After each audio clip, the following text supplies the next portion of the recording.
Hello, mindful tails या आमच्या गोष्टींच्या सेगमेंटमध्ये तुमचं पुन्हा एकदा मनापासून स्वागत. आमची लास्ट टाइमची चीटर पीटर ही चीटिंग रिलेटेड गोष्ट तुम्ही सगळ्यांनी पाहिली, ऐकली आणि तुम्हाला ती खूप आवडली.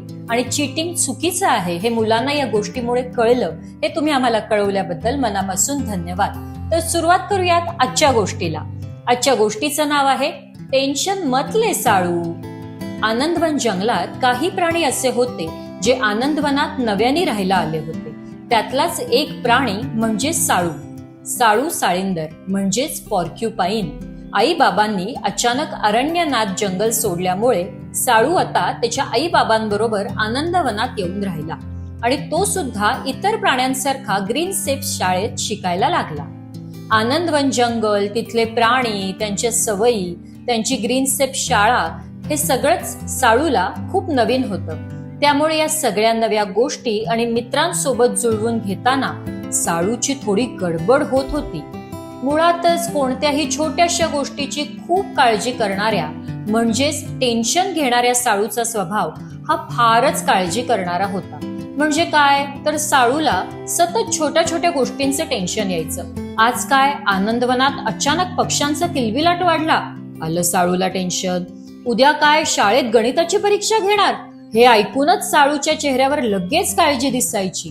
तर कधी वर्गातल्या अप्पू हत्तीने घरी खेळायला बोलवल्यावर आपल्याला त्याचे घर सापडले नाही आणि आपण या नवीन जंगलात हरवून गेलो तर, या विचारांनी सुद्धा साळू काळजीत पडायचा आणि चक्क अप्पूला मी नाही येऊ शकणार असे सांगायचा. थोडक्यात काय तर कोणत्याही छोट्या आणि साध्या गोष्टींवर खूप विचार करत हा साळू सारखी सगळ्यांची काळजी करत बसायचा.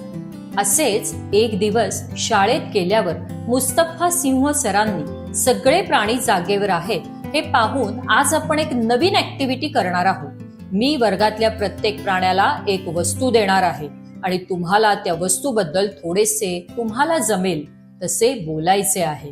आपल्याला कोणती वस्तू येईल या उत्सुकतेमुळे वर्गात नुसता गोंधळ सुरू झाला. पण या सगळ्या गोंधळात बिचारा साळू मात्र लांबच होता. तो त्याच्या बाकावर बसून खूप मोठ्या विचारात पडलाय हे अगदी लगेच कळत होतं. आणि त्याच वेळी मुस्तफा सरांनी प्रत्येक प्राण्याला एक एक वस्तू द्यायला सुरुवात केली. अप्पू हत्तीला लाल रंगाचा चेंडू दिला, जम्बो पांडाला हिरव्या रंगाचे पान, तर कस्तुरी हरिणीला काळ्या रंगाची पेन्सिल, तर लाल्या गेंड्याला पांढरा कांदा. सगळ्या प्राण्यांच्या वस्तू दिल्यावर मुस्तफा सर भयंकर टेन्शन मध्ये असणाऱ्या साळू साळींदर पाशी आले आणि त्यांनी साळूला एक काकडी दिली. सरांनी जेव्हा प्रत्येक प्राण्याला पुढे येऊन आपल्या वस्तूबद्दल बोलायला सांगितले तेव्हा काही प्राण्यांनी एकदम फुल कॉन्फिडन्स म्हणजे आत्मविश्वासाने पुढे येऊन आपल्या वस्तूबद्दल छान माहिती सांगितली, तर काही प्राणी भीतभीत आपल्या वस्तूबद्दल बोलले. सगळ्यांचे झाल्यावर जेव्हा मुस्तफा सरांनी साळूचे नाव घेतले तेव्हा तर साळूला चांगलाच घाम फुटला. तो घाम पुसत पुसतच पुढे आला आणि आधीच खूप टेन्शन आल्यामुळे डोळे गच्च बंद करून तो काकडी समजून लाल भोपळ्याविषयी धडाधडा बोलला. आपले बोलून झाल्यावर हुश म्हणत जेव्हा साळूने डोळे उघडले तेव्हा सगळा वर्ग त्याच्याकडे पाहून हसत होता. सगळ्यांना नक्की काय झालंय हे न कळल्यामुळे साळूने मुस्तफा सरांकडे बघितले. तेव्हा सरांनी सर्व वर्गाला शांत राहण्याची खूण करत खाली बसायला सांगितले आणि साळूच्या हाताकडे पाहिले.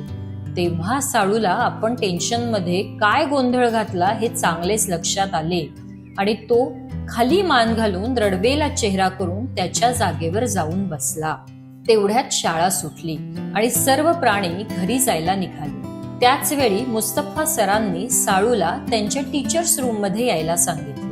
आपल्याला एकट्यालाच सरांनी टीचर्स रूम मध्ये का बोलवले याचे साळूला पुन्हा वेगळेच टेन्शन आले आणि तो त्याच टेन्शन मध्ये टीचर्स रूम मध्ये पोहोचला. टीचर्स रूम मध्ये मुस्तफा सर सोडून कोणीच नव्हते. हे पाहून तर साळूचे टेन्शन डबल म्हणजे दुप्पट वाढलं. साळूला पाहताच मुस्तफा सरांनी त्याचे हसून स्वागत केले आणि त्याला हातानेच बसायला सांगितले. साळूच्या चेहऱ्यावरची काळजी मुस्तफा सरांना लगेच जाणवली.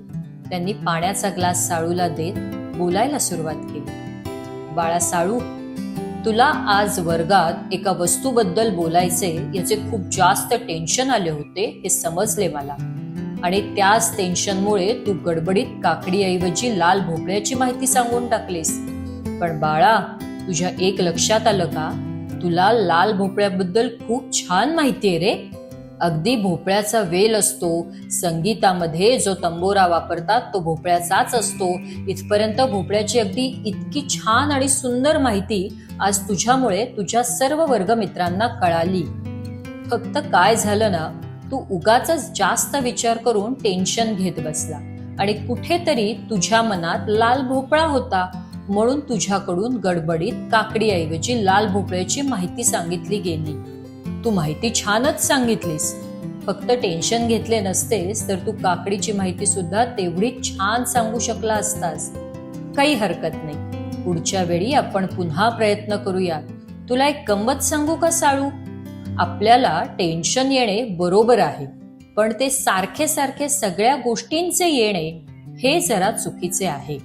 आपल्याला टेन्शन जे येते ते बाकी कशाने नाही, तर आपणच करत असणाऱ्या जास्त विचारांनीच येते. नेहमी टेन्शन येते तेव्हा एकतर बापरे आता काय होईल म्हणून येते, किंवा मीच का, माझ्याच बाबतीत असं का घडलं यामुळे येते. जेव्हा आपण या दोन्ही गोष्टी बाजूला ठेवून आता जे आहे ते चांगलं आहे असा विचार करायला लागतो ना, तेव्हा आपण या टेन्शन चक्रात अडकण्याचे प्रमाण आपोआप कमी होते. त्याचबरोबर आपल्याला मनात काहीही नसताना अचानक काही करायची वेळ आली, जसे की तुला काकडीबद्दल बोलायला सांगितले, अशा वेळी आपल्या छातीवर हात ठेवून 1, 2, 3 श्वास घ्यायचा, मग 3, 4, 5 आकडे म्हणत आपला श्वास तसाच थांबून ठेवायचा आणि पुन्हा 6, 7 आकडे म्हणत आपला श्वास सोडायचा. याला बॉक्स ब्रीदिंगची पद्धत म्हणतात. आपण जेव्हा खूप टेन्शन मध्ये असतो तेव्हा असे बॉक्स ब्रीदिंग केले की आपल्याला शांत वाटतं आणि मग आपल्याला त्या परिस्थितीमध्ये काय काय करता येऊ शकते याचा चांगला विचार करता येतो. अशा पद्धतीने आपण मनाने शांत झालो ना की आपलं निम्मे टेन्शन तिथेच कमी होते. तुला जेव्हा पुन्हा कोणत्याही छोट्या मोठ्या गोष्टींचे टेन्शन यायला लागेल तेव्हा तू हे नक्की कर, म्हणजे तुझं कशाचेही टेन्शन येणे हे कमी व्हायला मदत होईल आणि तू पण छान शांत होशील. मुस्तफा सरांनी छान समजावून सांगितल्यामुळे आपण आतापर्यंत उगाच कशाचंही टेन्शन घेत होतो हे साळूच्या चांगलेच लक्षात आले आणि स्वतःवरच हसत तो टीचर्स रूम मधून बाहेर पडला. हे लक्षात घ्या, आपल्या प्रत्येकाला कधी छोट्या तर कधी मोठ्या गोष्टीचे टेन्शन येतेच, पण अशा वेळी ते टेन्शन आपण आपल्याच अतिविचारांनी फुग्या एवढं मोठं करत असतो. अरे बापरे आता पुढे कसं होईल, शी बाबा माझ्याच बाबतीत असं का घडलं, याच दोन मोठ्या विचारांच्या चक्रात टेन्शन आपल्याला कायम गरागरा फिरवत असते. आपल्याला कितीही टेन्शन आलं तर सगळ्यात आधी आपण मोठा श्वास घ्यायचा, तो श्वास तसाच मध्ये धरून ठेवायचा आणि मग पुन्हा मोठा श्वास सोडायचा. असा आपण छान बॉक्स तयार करून तसा श्वास घेत राहिलो की आपल्या अतिविचारांच्या जागी आपलं लक्ष आपल्याच श्वासाकडे जाते आणि मग आपल्याला हळूहळू शांत वाटायला लागते. थँक्यू.